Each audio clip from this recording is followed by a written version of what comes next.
वरी महबूब जे ज़बान मुबारक जी बरकत बुधाए। सुभान अल्लाह। अल इसाबा फी तमयीज सहाबा, किताब जो नालो आहे अल इसाबा फी तमयीज सहाबा, जिल्द 2 सुफ़ो नंबर 523। उनमें हजरत इमाम इब्न हजर अस्कलानी रिवायत थो आणे त हिंदुस्तान में हिकिड़ो असहाबी थी गुज़रियो आहे। न चयो सुभान अल्लाह।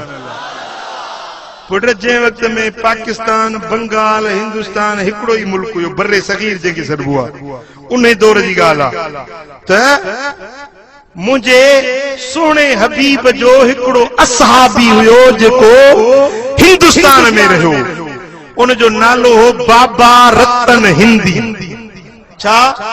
बाबा रतन हिंदी। किताब जो हवालो मूं तव्हांखे ॿुधाए छॾियो आहे। जेके अहले इल्म आहिनि से वञी ॾिसंदा त उन्हनि खे इहा शइ नज़र ईंदी। बाबा रतन हिंदी, इन असहाबी जी उम्र थी 600 साल। घणी उम्र? 600 साल, 6 सदियूं। पर एडी वडी उम्र कीअं थियसि? ऐं इहो उहो असहाबी अथव जे शकुल कमर जो वाक़ियो पंहिंजे अखियुनि सां ॾिठो हुयो। बाबा रतन हिंदुस्तान में रहंदो हो। हिन असांजे गॾियल हिंदुस्तान जो माण्हू हुयो। चए पियो त मुंहिंजो पीउ वापारी हुयो। उन सां गॾिजी मुल्क शाम ताईं वेंदा हुआसीं वापार जे लाइ। हिंदुस्तान जो मुश्क, अंबर, हिंदुस्तान जूं शयूं खणी असां शाम जे मंडियुनि ताईं वेंदा हुआसीं। वरी शाम जूं शयूं खणी ऐं हिते सिंध में हिंदुस्तान में आणींदा हुआसीं। पर जॾहिं असांजो शाम ॾे वञणु थींदो हो त रस्तो मक्के ऐं मदीने खां हुयो।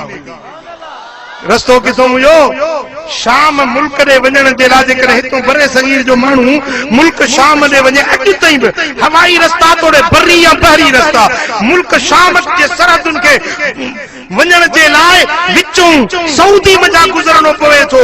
पुराणो नालो हिजाज़ मां गुज़रणो पवे थो। चए थो त पोइ इन वापार जे सांगे असां हिंदुस्तान खां मुल्क शाम वेंदा हुआसीं त गुज़र असांजो मके खां ऐं मदीने खां थींदो हुयो। चए थो हिकिड़े भेरे रात जो वक़्तु हुयो, रात जो वॻड़ो हुयो। मुंहिंजो पीउ ऐं मुंहिंजी माउ ऐं मुंहिंजो बाबो हीअं ॿाहिरि निकिता बीठा हुजासीं। ओचितो छा ॾिसूं त चंड चीर जी 2 टुकड़ा थी पियो। चंड ज़मीन ते लही आयो। असां पंहिंजे अखियुनि सां ॾिठो, पर इहा ख़बर न हुई त इहो चंड कीअं चीरियो आहे, छो चीरियो आहे, इन राज़ जी ख़बर कोन हुई। चए थो मुंहिंजो सफ़र शाम मुल्क ॾे थींदड़ हूंदो हुयो। हिकिड़े भेरे सां वञा पियो मुल्क शाम में त मुंहिंजो गुज़र मक्का मुकरमा खां थियो। मक्के जे बहराड़ी ते हिकिड़ी वादी में मुंहिंजो गुज़र थियो।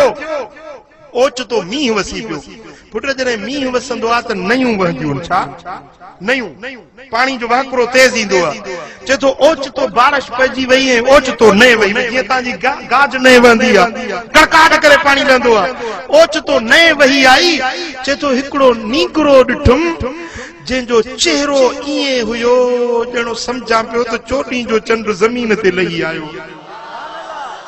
बकरियुनि खे संभाले पियो, पर ओचितो जो न वही आई, न जो ओचितो वही आई त बकरियूं जूं औरतें रहिजी वियूं, पाण परते रहिजी वियूं। बकरियूं हिक पासे, पाण ॿिए पासे। पोइ किनारे, नए जे किनारे ते बीठो रहियो। मूं सम्झो त इनखे टपणो आहे पंहिंजे बकरियुनि ॾे। मूं उन नींगरे, हुस्न जमाल वारे नींगरे खे चयो त बच्चा जे तूं चवीं त मां तोखे टपायां, पंहिंजे बकरियुनि सां गॾायां, त इशारे सां चई त हा। पोइ चई त मूं उन नींगरे खे भाकुर में पातो। भाकुर में खयो। जेॾीमहिल हथ उनजे जिस्म सां लॻो त ईअं पियो सम्झां त पट ऐं रेशम खां बि नरम ऐं मुलायम बदन हुयो। ऐं चए थो जेॾीमहिल उनखे खणी ॿिए पासे, नए जे ॿिए पासे टपायुमि त उनजे जिस्म में जो ख़ुशबू हुई, मुंहिंजो बदन बि ख़ुशबूदार थी वियो। पो उन नीगरे मूडे निहारे ऐं मूंखे चयो त बारकल्लाहु फी उम्रिक, बारकल्लाहु फी उम्रिक, बारकल्लाहु फी उम्रिक। टे भेरा अल्लाह तुझे उम्र में बरकत विझे, अल्लाह तुझे उम्र में बरकत विझे, अल्लाह तुझे उम्र में बरकत विझे। टे भेरा खैर मां त हलियो वियुसि मुल्क शाम ॾे, पो वरी मोटी आयुसि। ये वक्त गुज़रंदो रहियो, सफ़र में ईंदो वेंदो रहंदोसि ऐं इहो वाक़ियो चंड चीरजण जो बि ॾिठुमि। पो इन वाक़िए ॾिसण खां पोइ हिकिड़े भेरे वरी वञा पियो, मके खां गुज़र थियो, वरी मदीने शरीफ़ पहुतुसि। ख़बर पई त मके में हिकिड़ो मर्द पैदा थियो आहे जंहिं पाण खे नबीअ सॾायो आहे, चए थो मां अल्लाह जो नबी आहियां। बाबा रतन हिंदी चवे थो त मां बि मुसाफ़िर हुयुसि, राति मके में रहियुसि। दिलि चाहियो त भला इन जे नबूअत जो ऐलान कयो आहे, इन जी ज़ियारत त कंदो वञा। पुछा कंदो नबी किथे आहे? चयूं त ओ इहो मस्जिदुल हराम में वेठो आहे। चई वेझो वियुसि, मूंखे ॾिसी ऐं मुड़कियो, मूंखे ॾिसी, सुभान अल्लाह, मूंखे ॾिसी ऐं मुड़कियो ऐं चवण लॻो त मूंखे सुञाणी थो, मूंखे सुञाणी थो। मूं चयो नसी मां तव्हांखे नथो सुञाणा। त फरमाइण लॻो त मां उहो आहियां जंहिंखे तो वादी टपायो हुयो, मां उहो आहियां, मुंहिंजो नालो मोहम्मद आहे। मूंखे यादि आयो, मूंखे यादि आयो त बराबरि हिकिड़े नीगरे खे, हुस्न जमाल वारे खे मूं ने टपाई हुई, बराबरि ही उहो ई नीगरो आहे। पोइ मूंखे चवण लॻो तूं मूं ते ईमान आण, इस्लाम आण, मुस्लमान थी। चईसीं भला जे तूं नबी आहीं त का निशानी ॿुधा। पाण फरमायो त तो चंड चीर पे कोन ॾिठो, तो ई तुंहिंजे पीउ। किथे हिंदुस्तान, किथे मां पंहिंजे घर में चंड चीरियल ॾिठो, महबूब हुते पिया ॿुधाइनि वाह मुस्तफा तुंहिंजो इल्मु। चई मां कदमनि ते किरियुसि, कलमो पढ़ियुमि, मुस्लमान थियुसि।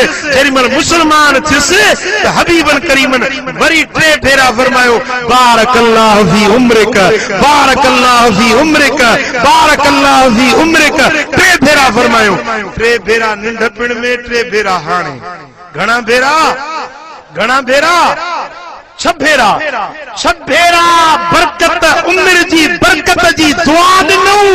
उम्र उन शख्स जी 600 साल भुलिजी वई।